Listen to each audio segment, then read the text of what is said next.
We wriggled the crankshaft, and we found that number 8 had a bit of play in it. You could feel the bearing cap had movement, and this is what's left of the bearing. It is like paper thin, and we're going to have to remove that, slide it off, peel it off. I'm surprised this surface here is not worse.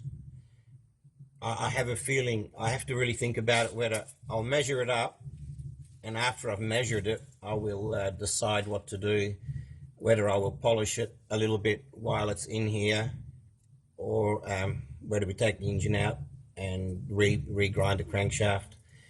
Let me know what you think, what I should do. You can see that it is slightly scored, but I'll find out after I've measured it how much it is worn, and that will decide whether we will take it out or not. It's a big job.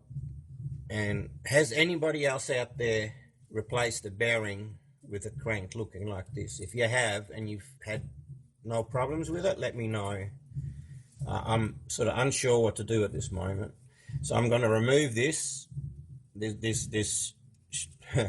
worn out bearing, smacked out bearing, and then I'll decide what to do. So that's what it looks like when your bearing is shot, completely smack banged. The other problem is the bearing cap that was here.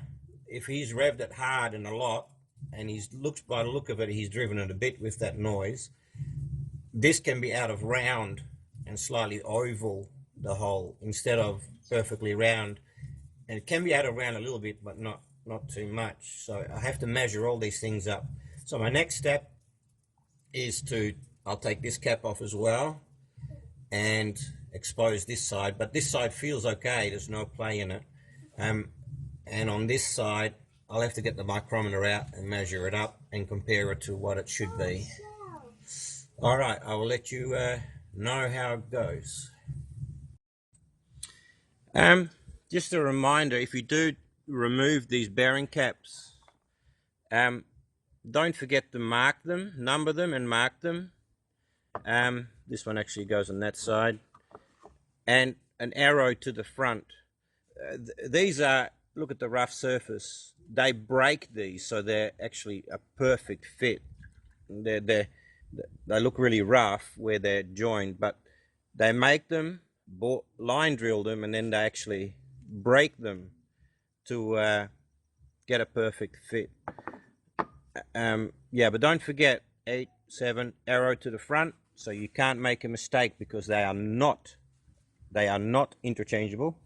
All right, here's the bearing from 7. You can tell actually they got a bit hot. You can tell from the color of the metal. And here is number 8. Kind of shocking, really. They were sort of like spliced together like that, overlapped, almost welded themselves to the crankshaft.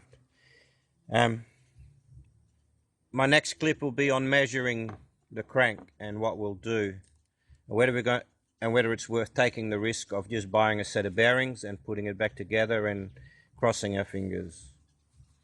Okay, thanks for watching, and I hope you'll check out my next clip.